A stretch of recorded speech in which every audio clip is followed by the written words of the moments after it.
Hey guys, welcome to Desert Armory and More. We're slowly taking this old 12 gauge apart. Sorry, 20 gauge. Let's see if we can get this off. There we go. Got that undone. We're slowly doing some repairs to this. A lot of times I'll have a matching number on the bottom of this to the gun, but I don't see it. It's got a little number 1 on it.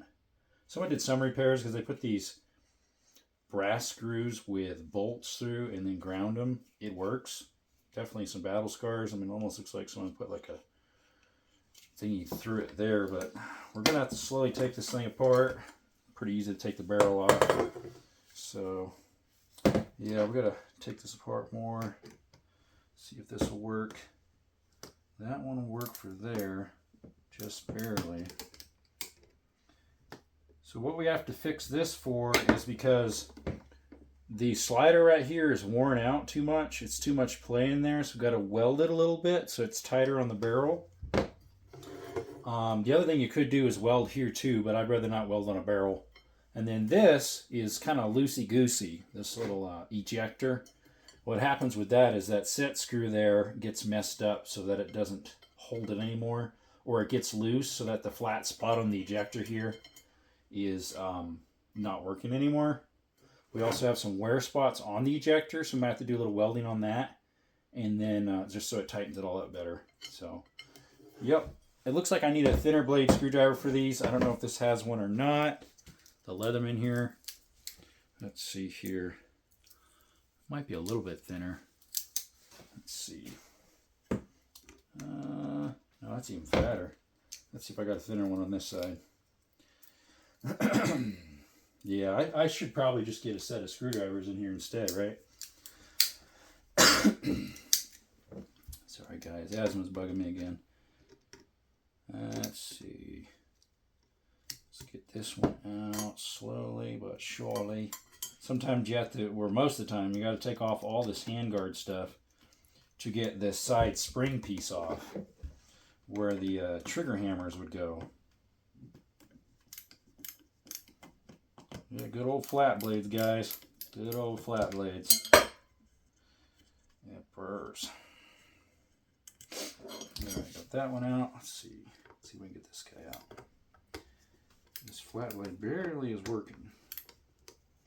Alright, got that one out. And this one, we might be able to just... Is it a separate piece or is it together? Sometimes you can just loosen it and slide the whole thing out. What it looks like... This is, yeah, it needs taken out to work. All right. A lot of these screws, they're like ground at a slight angle so that once they're clocked, they're the right spacing. All right, let's see if we can get this out. Sometimes, yes, you got to do this if it'll let us. You unscrew the whole thing. The handguard screws in. And it's interesting because this curve lines up with that curve when it's backwards. Alright, let's see if we can get her out. It looks like we have a ground off screw right here. Bolt, whatever you want to call it. Goes through the top here. So someone replaced that at one time. It looks like possibly. Let me see. I need a different screwdriver for that. Let's see here. Do I have something else that'll work? Maybe a knife. I can grab it in there to get it farther out.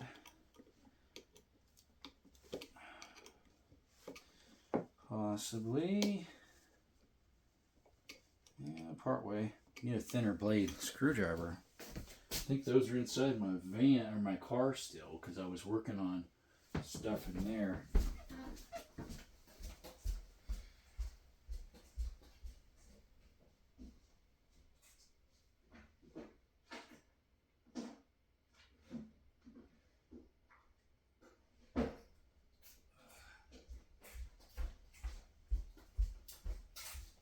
Alright, we got something that'll probably work.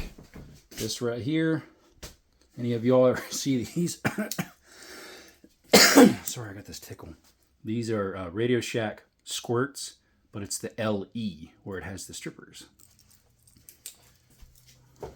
They don't make them anymore. Alright, that should work. Yes, that will work. Perfect. Problem is someone messed up the threads on the opposite side, so it's a little bit rough. Woof, woof, woof.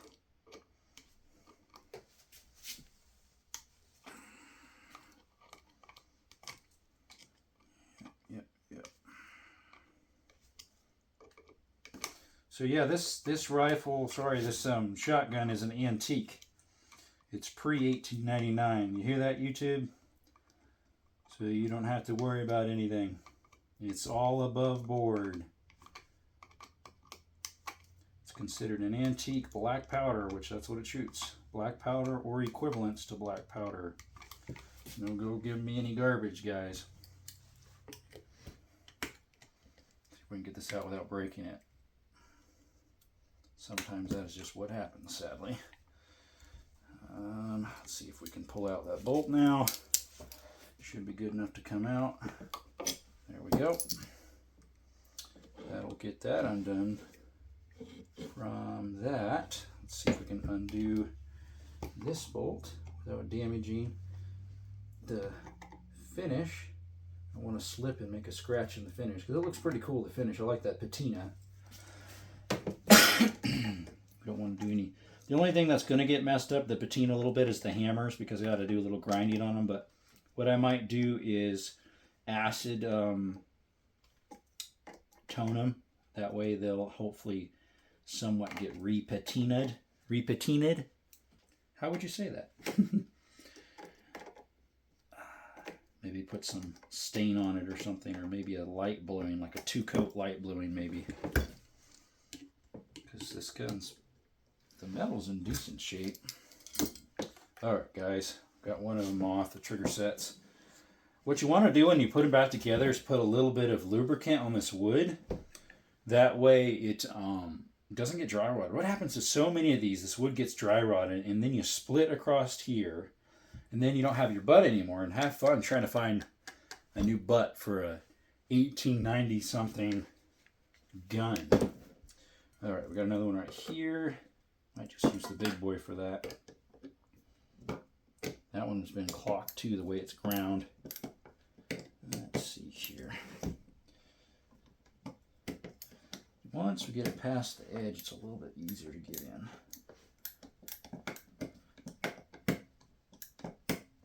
Yeah, she's being a stubborn one, isn't she? That one goes through. Okay, it's slowly dropping off this piece here.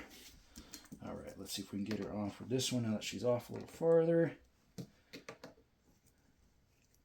Slowly dropping the hand guard on the bottom end there. And she's getting stubborn, alright.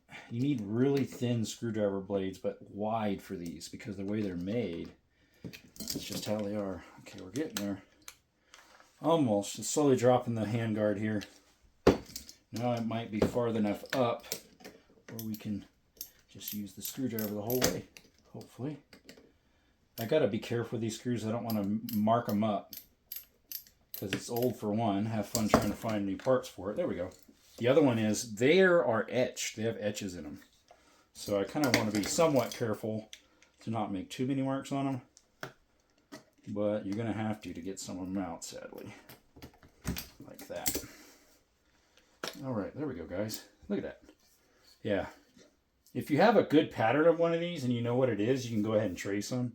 There's a little medallion. This one's got a neat deer on the back end there. I think this is that Bakelite or whatever they call it. Yeah, these are so hard to find to match to your gun. The brand of this one was, let's see here, N.C.GREENOUCH. It's got the little, whoops, sorry, I bumped the stand. It's got the little quail on it right there or something like that. And then this one does too, the opposite side. These are a little worn as well, but I'm not going to weld on these because that's soft metal. And I don't want to mess it up. But we'll clean that up a little bit. I'll probably put them in my sonic cleaner. I mean, I could just mount the whole thing, but I don't want to because I don't want to damage it or make brush marks with, like, what do you call it? Like a power brush. I don't want to get those on this because I want to keep the patina. So now we got to take this off. The hammer here, I mean the lever. Oh, look, there's the spring. That's supposed to be back here. Look at that, snapped in half. That's supposed to be 2 pieces, by the way, or 1 piece. It's supposed to be like this, a V-notch like that. But bloop, and that spring's steel, and it had a little notch thing on it on the bottom there, so that way it fits in that little hole there, somewhere in here. Where does that go? There's like a little hole back in here it fits in. So we're gonna have to figure out how to fix that. This thing is a little rounded out, not too bad. That side doesn't matter, it's the other side in there. There's like a cam lever set up. I gotta pull that all out. To do that, you pull this out, then it makes it loose so that hopefully that thing drops out, and then this slides out. So we'll see. All right, folks, I gotta keep this trigger set separate. Keep that over there. You want to keep it organized, try to. Those are for the back set. For the trigger, we'll just put those inside here. Like so. There we go. That one goes through all the way, which goes through the top there. So we'll just keep that by the trigger set. That goes, let's see here. These ones go for, those look almost identical. So it looks like those are interchangeable. No, this one goes for the trigger set there. This one does.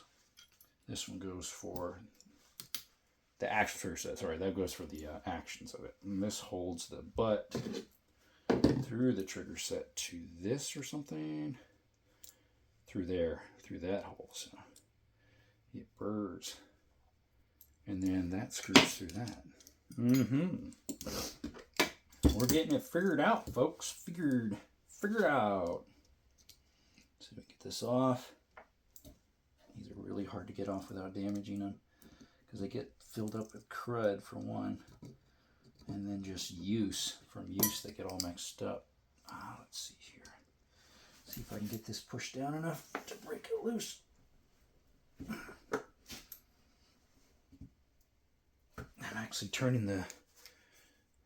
I'm breaking my wood handle on here. That's not good. Look at that. Aw, guys, what did we do that for? Look at that. Aw. You put some more glue on that or something. Alright, let's see if we can get it undone with this. We might have to put it in something. Might have to put this whole thing in the sonic cleaner. Yeah. Well, guys, that's as far as I'm going to get, I think. Let me see. Unless I can get this follower out for the ejector. It's got this little screw here. Hey, there we go. I might be able to get that one out. It might be stripped. It's either stripped or just loose. It's just loose. It's just loose. I don't know if you can see that or not, but I'm taking out the little screw right here that holds this all in. And let's see here. It's got all the proof marks on here and everything, and the barrel marks for what do you call it? For the choke numbers, and the proof marks for where it was made. It's got a crown. It says ELG on that one. This one's worn off. A diamond 12 with a C on it. Here it says 18.2 both sides with some weird double S. There's the serial number. Here's the serial number. They're both... That's different serial numbers. Well, probably because that's like a barrel number, and this is the actual serial number. Because it's all made together at the factory. It looks like we've got possibly a little boo-boo right here where it's coming apart.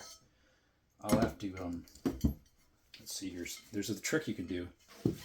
Hey, there we go, got it out. So it's not rounded out too bad in there. I bet you just the screw is, yeah, the screw's fine. It's just backed out to hold the ejector rod. Good. So there's a trick you can do for, you hold these and hit them. If it makes a weird vibrating noise, probably not shooting it. Don't shoot it. I don't hear anything. We'll probably take some 0.0 or 4/0 steel wool and lightly take off this surface rust here. That one's a little bit on this side too. And then I might have to see if I can take this to a gunsmith and have him drill a hole and put a brass bead. But yeah, that's as much as we can do right now. We'll go ahead and get the sonic cleaner out, put all these little parts in it. including this. Possibly this too. We'll leave that out. I don't want to mess with that because I don't want to loosen up these guys' job they did, if you want to call it a job. I just need to clean off the crud. All right, guys. Thanks again for stopping by to Desert Armory and More. And this is that project we're working on, that 20 gauge GREENOUCH. HC GREENOUCH 20 gauge. Thanks for stopping by. Till next time.